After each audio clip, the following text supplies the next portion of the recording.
what's the purpose?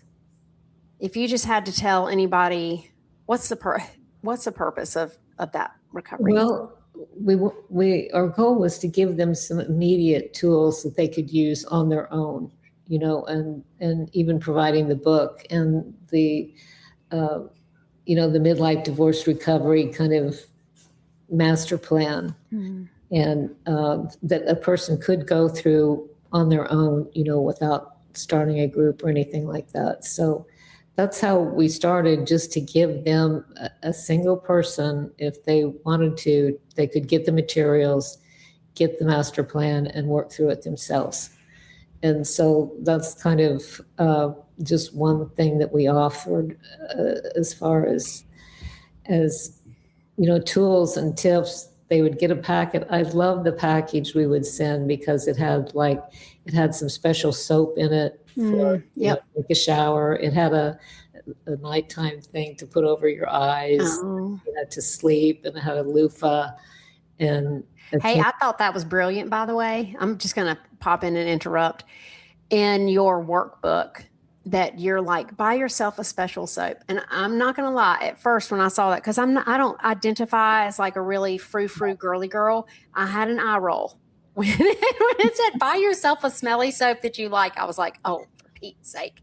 And then you described exactly how that was to be used and the intent behind that. Yeah. And I thought it was a brilliant way of helping people who are feeling frantic and powerless and horrible and defeated become present, especially when you've got the thoughts that are just bombarding you all the time. And just for anyone listening, so Suzy said, go buy yourself a frou-frou soap that you love and use it in the shower.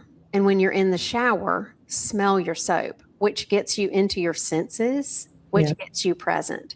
And then she went on to give several cues about how to use your senses, that somatic presencing, which is like, that's such good coaching. I read that and I was like, oh my gosh, she's a genius. I don't know. And another thing I'm so passionate about is for us to be thankful for our lives, regardless of what's going on. And if you can stand in that shower and say, just thank you, God, that I have this clear, clean, hot water, that I can take a shower from head to toe anytime I want to. And so many times that stuff just passes by us. We never think about what a gift that is. Every day we can just go into the shower and smell this wonderful fragrance and clean ourselves from head to toe. And cue up gratitude. Yeah, that is so huge, because even though we're going through this divorce, we have so much to be grateful for every single day. Yeah. And then we just blow it off half the time without ever stopping and saying, oh my gosh, this is such a gift.